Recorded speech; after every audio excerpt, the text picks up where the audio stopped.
Adam Vinatieri, breaking news, has been moved to injured reserve with a nagging knee injury that will require knee surgery. A lot of people are hinting that this is the end of the road for the old man. And if it is, I think it's time to go ahead and take a trip down memory lane.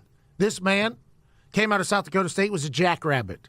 Nobody wanted him. Went over to Virginia, trained a little bit, got sent overseas to the NFL Europe World League, whatever the hell it was. Kicked for the Amsterdam Admirals. Came back, took a job from a bar at New England Patriots under Parcells.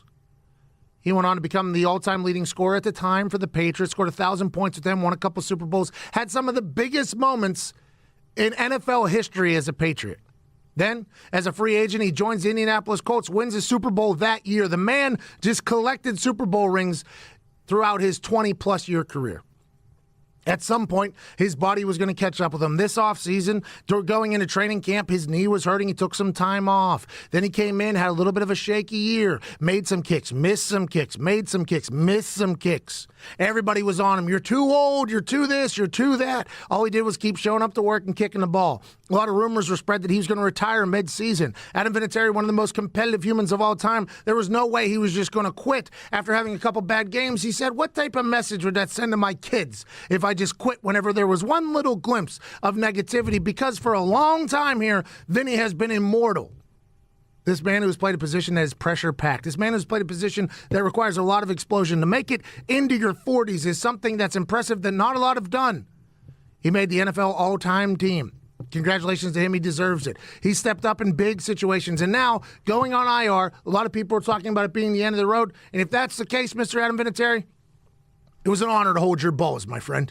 It was an absolute honor. And if he decides to come back, which I am not ruling out, by the way, just so everybody understands, Adam Vinatieri is the most competitive human being I have ever met in my entire life. If you're playing a game of chess with him, and I don't know the rules of chess, but let's say you're like close to winning or whatever, you're like, as soon as you get the word check before made out, he'll flip the board and say, I didn't see it. I didn't see it happen. If you're to play checkers and something was going on, he is the most competitive human I've ever been around. That's why he works out so hard. That's why he still trains so hard. That's why he's still in the NFL.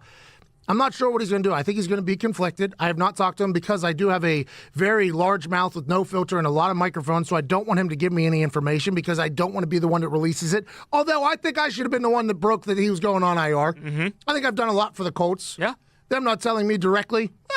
Interesting. Will I turn on him? We'll see. We'll see. We'll see how I feel after the show. It's just happening now. I'm not happy I didn't get told this before anything else. I think this weekend with Chase McLaughlin was potentially a moment where they're like, hey, let's see if we can find a guy that's almost halfway worth a damn. Chase McLaughlin proved that. He missed a kick late, by the way.